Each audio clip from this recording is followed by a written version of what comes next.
Hey everybody, it's Brittany Kovatch with Keller Williams. Today's video is actually going to be for my first time home buyers. So if you've already purchased a home or if you're familiar with the process, feel free to keep scrolling.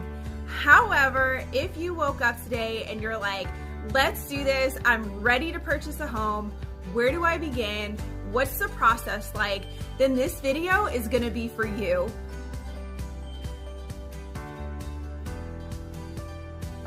Step one is going to be to get those finances in order.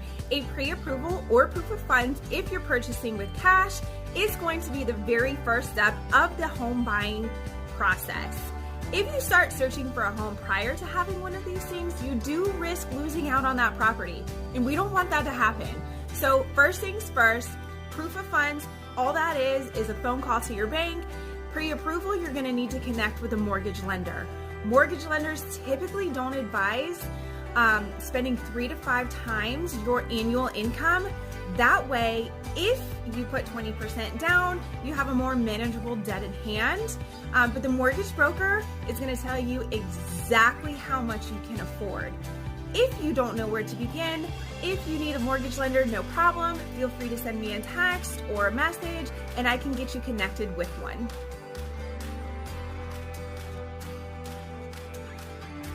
This is the fun part, and this is also where I come in. So when we first meet, we're going to have what's called a buyer's consultation, and what that is just a meeting where we discuss your must-haves, your likes, your negotiables. And keep in mind, I like to tell my buyers that your must-haves should not be things like granite countertops. They should be things that a decorator or a contractor cannot fix, such as your location. The location of your home is obviously not going to change. If you have a steep driveway, guess what? That driveway is always going to be steep, and there's nothing you can do to change that. So those should be things that fall under your must-have categories, whereas your like-to-have categories are your countertops or your appliances or things of that nature. So once we have our buyer's consultation and we go over your criteria, I'm going to get you set up in the multiple listing services. And what that is a platform for real estate agents to list properties as well as to search for properties that are currently active on the market. So once I get you set up on a search, any home that hits the criteria that you've given me is then sent directly to your inbox, which I love because, you don't have to spend 18 hours, going through Zillow or Realtor.com looking for homes. These homes will be automatically sent to your inbox. Easy peasy, love it. So once you go through these homes and you send me a list of the ones you like, then you call me and I'll set up a scheduled viewing for each of these properties.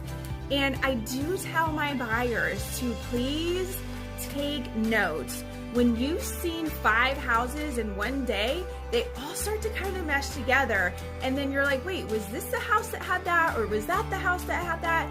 You forget what you liked or disliked about each property. So please take notes the entire time for each property that we see. So once you have found the one, that is when step 3 comes into play.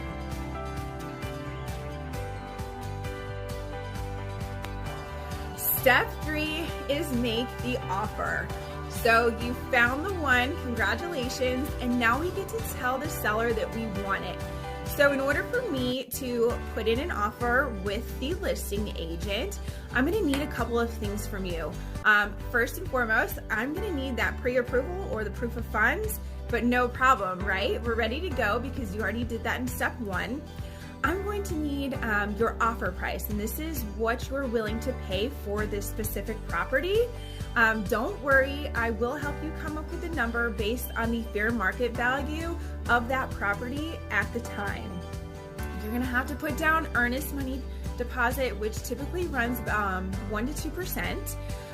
If you are financing this property, I'm going to need to know how much you're putting down on it. I'm going to need to know how much you would like in the inspection period. So this is about 14 days unless otherwise stated in the contract. This is the period where the home inspector goes out and searches the property and puts a list of things together. And at this point, this is the time where you can either back out of the deal or you can renegotiate your offer should something come up in the inspection within the property. I'm also going to need to know the closing date, the preferred closing date. So if you're getting a mortgage, this is typically 30 to 45 days after the offer has been accepted. This is obviously the day that the seller gives the buyer the keys and everybody celebrates and we're all happy. So that's it in a nutshell. 3 easy steps. If you're in the market to purchase, please reach out. If you have any questions, I'm here to help as always. I hope you guys found this video useful or were able to gain some knowledge out of it. Again, I'm always here to help. If you have any questions, please don't hesitate to reach out. And I hope you enjoy the rest of your day.